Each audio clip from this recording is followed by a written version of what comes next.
Welcome to Mind EduTech, and in this video we are finally going to start the text portion, the lines of the poem A Roadside Stand, written by Robert Frost. अब मैंने पिछले video में भी कहा था कि poem का line शुरू कर लेने से पहले, लाइन पढ़ने से पहले आपको उस पोयम का जो पोयम से रिलेटेड जो बातें बैकग्राउंड जो प्रीवियस वीडियोस में बताई गई हैं, उन वीडियोस में बताई गई बातों का सीधा सीधा असर आपके पोयम को समझने पर पड़ेगा। इसलिए अगर आप एकदम ब्लैंक रहिएगा, वो बातों में से कुछ भी नहीं जानिएगा जो मैंने इसके बैकग्राउंड में बताई हैं, और सीधा आप अगर पोयम का पहला लाइन और खुद पोयम पढ़ने लग गएगा तो फिर मुश्किल हो जाएगा समझना, और ऐसे में बहुत सारे स्टूडेंट्स फिर हार मान लेते हैं कि मेरा बस का बात नहीं है पोयम समझना। मैंने बात किया था पहले भी कि एक एवरेज स्टूडेंट मैक्सिमम जो है, उनको लगता है कि अच्छे स्टूडेंट्स भी बहुत सारे ऐसे हैं जिनको पोयम समझने में दिक्कत होता है in comparison to prose section. तो पोयम समझने में दिक्कत नहीं होगा, उतना ही आसानी से समझ में आएगा अगर आप उसका पूरा एक मतलब जो बिगिनिंग पॉइंट होता है, जो एसेंशियल नेसेसरी एकदम जो पॉइंट्स होते हैं, उनको अगर आप बगैर जाने और सीधा लाइन पढ़ने लगेगा तब आपको दिक्कत होगी।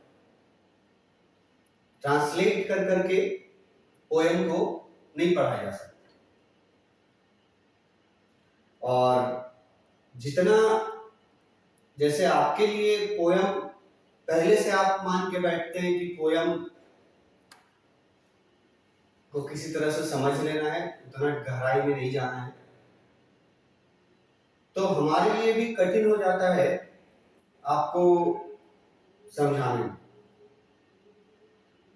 इसलिए मैं बार बार जोर दे रहा हूं कि बैकग्राउंड से, अगर पोयम के बैकग्राउंड से अगर आप समझते आइए,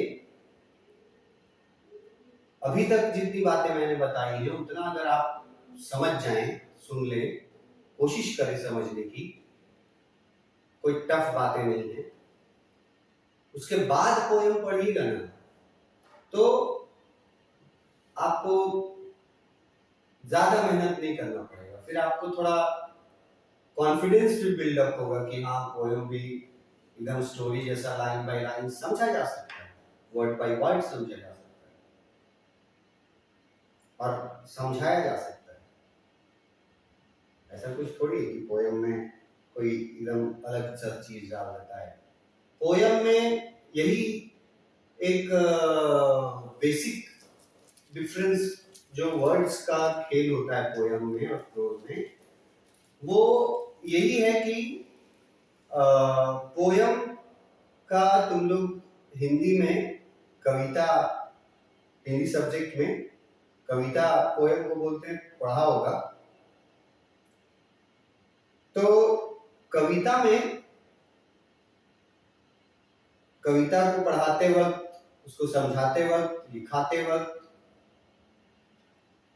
दो वर्ड्स आते थे। एक होता था शब्दार्थ, शब्द का अर्थ, जो शब्द लिखा है उसका क्या अर्थ,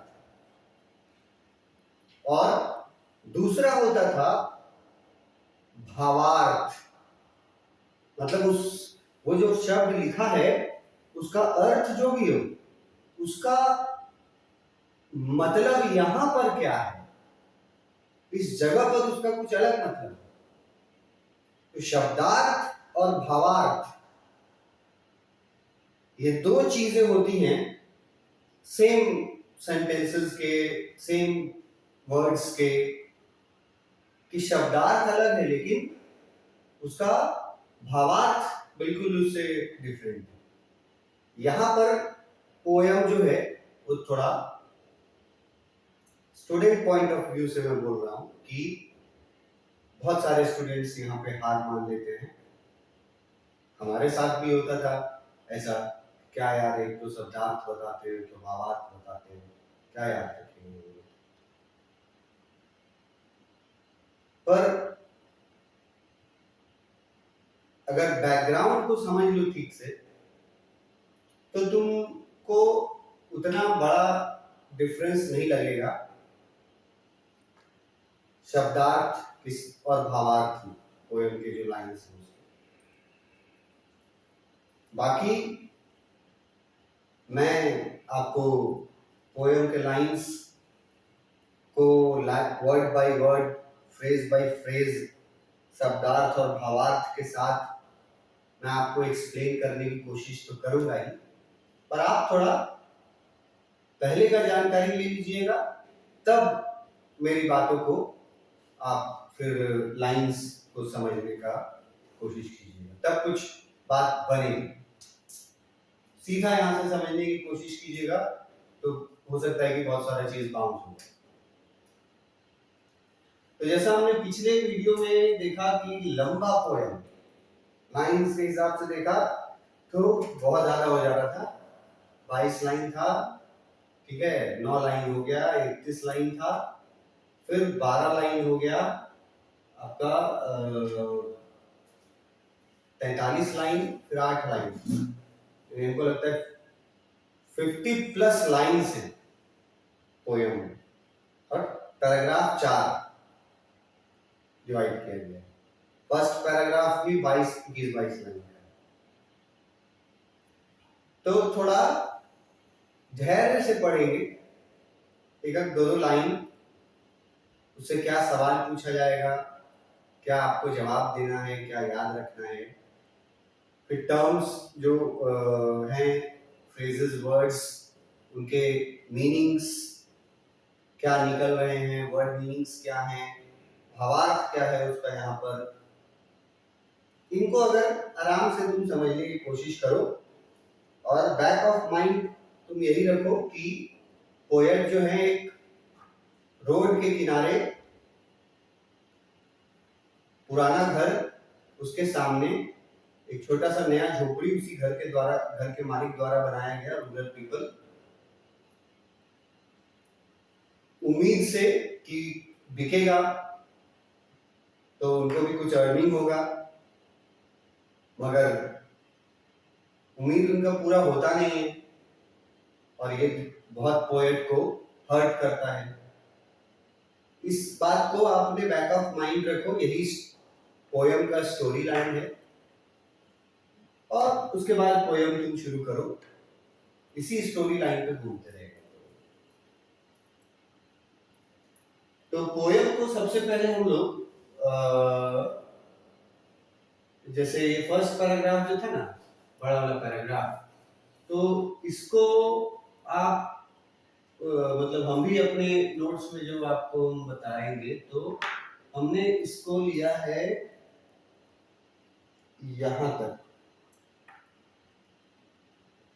1 2 3 4 5 6 7 8 9 10 लाइन तक लिया अपने फर्स्ट पार्ट में। हालांकि ये पैराग्राफ खत्म नहीं हुआ है, पर 22 लाइन का पैराग्राफ है, तो थोड़ा उसको हमें अपने से सब डिवीजन करना पड़ा, तो हमने ये 10 लाइन लिए हैं अपने फर्स्ट सेक्शन। पहले इनको समझते हैं, वर्ड मीनिंग्स, फ्रेज का मीनिंग्स, ये सब मैं आपको बताते जाऊंगा, और कौन सा इंपॉर्टेंट है वो सब हाईलाइटेड रहेगा। तो यहां तक लिए हैं, ठीक है, रॉन्ग तक। अब इसको हम फिर तुमको वो वर्ड्स हाईलाइट कर देंगे जिनका मीनिंग तुमको आना चाहिए, जो हम बताएंगे, याद रखना होगा।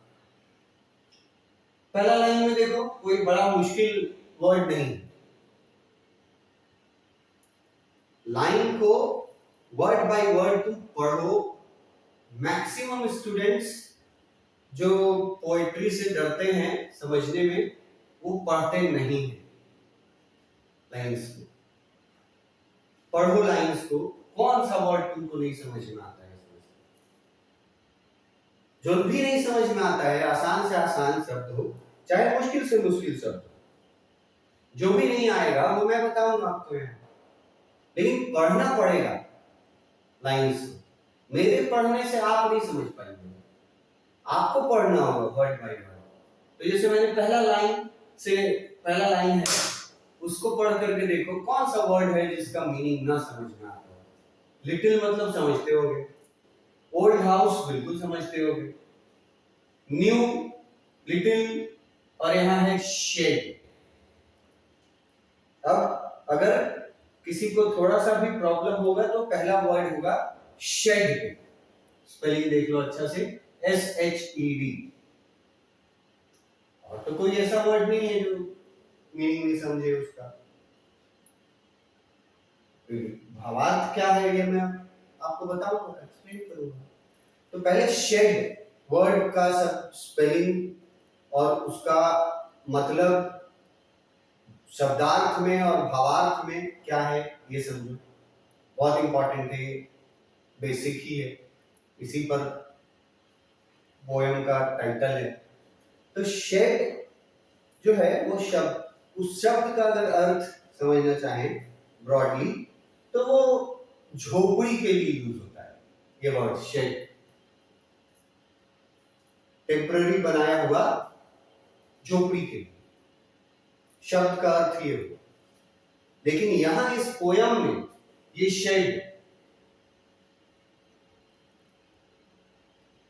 इस पोयम में इसी शेड को रोड साइड स्टैंड बोला गया है। यही शेड को वो शॉप बोला गया है। तो शब्द का अर्थ है अलग, झोपड़ी जैसा कुछ, लेकिन यहां पोयम में देखो कि इसका कितना डिफरेंट मीनिंग हो गया कि यहाँ शेड का मतलब हमको पोयम में लगाना है वो झोपड़ी जैसा दुकान, मतलब वो रोड साइड स्टैंड को ही शेड ही रोड साइड स्टैंड।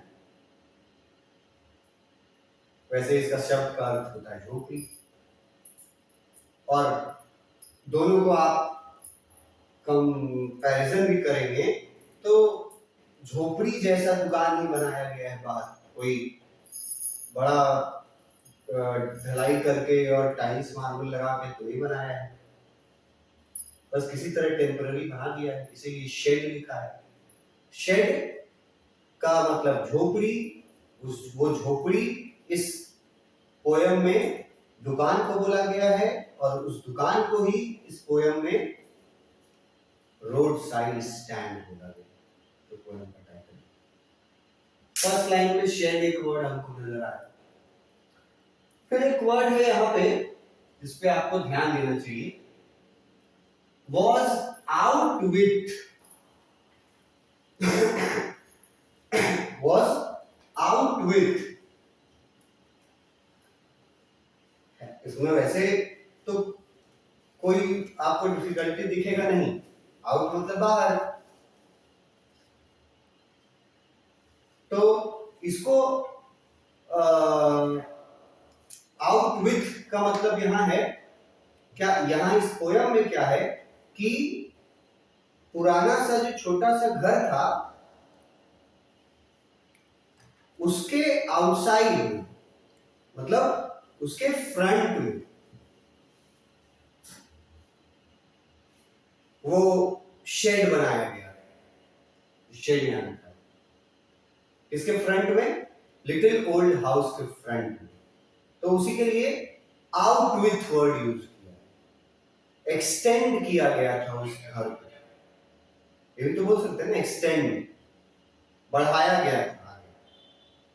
क्या बढ़ाया गया था? तो झोपड़ी बनाया गया था सिर्फ एक, और झोपड़ी को ही शेड बोला गया और रोड साइड स्टैंड यहाँ इसी शेड को ही बोला गया।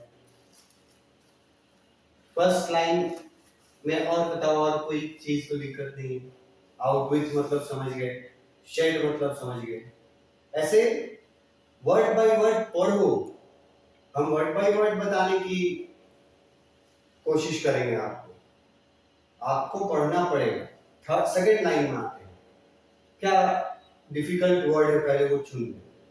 In front at the edge of the road where the traffic sped.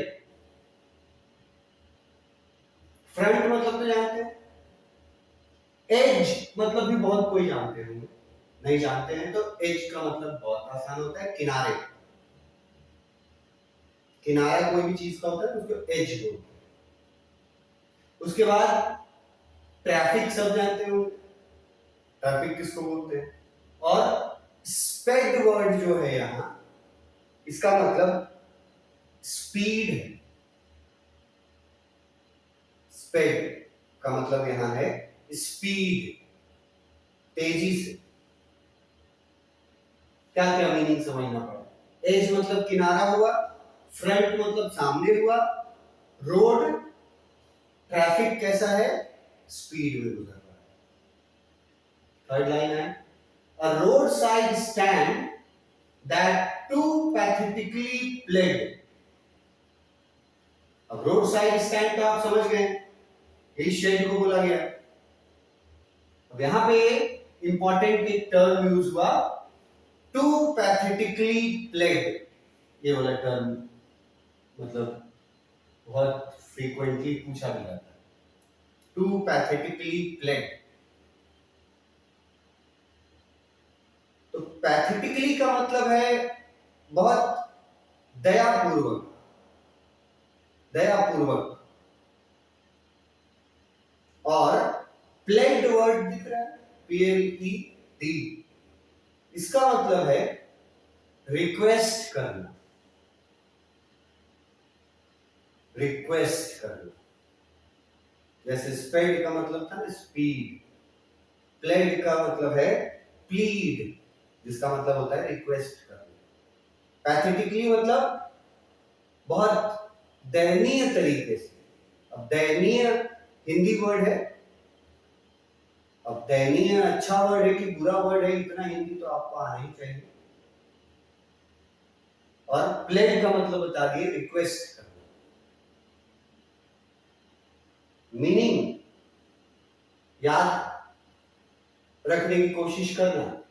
Shade का मतलब क्या बताएं, ठीक है, एज का मतलब क्या बताएं, स्पेड का मतलब क्या बताएं, पैथेटिकली मतलब क्या बताएं, प्लेग मतलब क्या बताएं। यही वर्ड मीनिंग्स अगर तुम समझ जाओगे तो तुम्हारे लिए ये एकदम आसान सा एक स्टोरी जैसा है।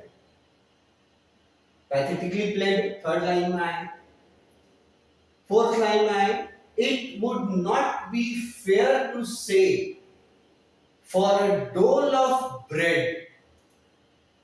इसमें सबसे इंपॉर्टेंट टर्म है यहां डोल ऑफ ब्रेड। ये फेयर और अनफेयर तो समझते हैं हम लोग, फेयर मतलब सही, अनफेयर मतलब गलत। फेयर और अनफेयर दो वर्ड होता है, फेयर मतलब सही, अनफेयर मतलब गलत। मीनिंग समझना है इसका। डोल ऑफ ब्रेड किसको बोला जाता है। अब इसका जैसे मैं बोल रहा था ना, शब्दार्थ और भावार्थ होता है, तो अगर शब्द का अर्थ निकाले तो डोल ऑफ ब्रेड का मतलब हुआ रोटी का टुकड़ा, रोटी का टुकड़ा। लेकिन इसका भावार्थ, इसका मीनिंग कुछ अलग है। और यहां इसका मतलब है, डोल ऑफ ब्रेड का मतलब है भीख मांगना। भीख मांगना समझते हो, जिसके लिए तुम सबसे इजी वर्ड यूज करते हो, बेगिंग। ये देखो शब्दार्थ और भावार्थ में थोड़ा पोयम में यहाँ डिफिकल्टी स्टूडेंट्स को होता है। दोनों जानेंगे और अलग अपने तरीके से उसको इस्तेमाल करेंगे। दो अलग अलग शब्दार्थ में शब्दार्थ और भावार्थ में भावार्थ इस्तेमाल करेंगे। डोल ऑफ ब्रेड का मतलब हो गया रोटी का टुकड़ा, और रोटी का टुकड़ा का यहाँ भावार्थ है भीख। उसके नीचे आते हैं 5th लाइन में, but for some of the money the cash whose flow supports the flowers of cities। Dole of bread मतलब भीख हो गया भावार्थ, शब्दार्थ हो गया रोटी का टुकड़ा। उसके नीचे सम ऑफ मनी, तो मनी ये समझाने की जरूरत नहीं है, पैसा। कैश ये भी समझाने की जरूरत नहीं, नगद। उसके बाद यहां एक वर्ड है फ्लो, पैसे का फ्लो या कैश का फ्लो। फ्लो मतलब हम लोग शब्दार्थ समझते हैं क्या, बहना। वाटर इज फ्लोइंग, बहना। लेकिन यहां भावार्थ इसका क्या निकलेगा, फ्लो का यहां भावार्थ है लेन देन।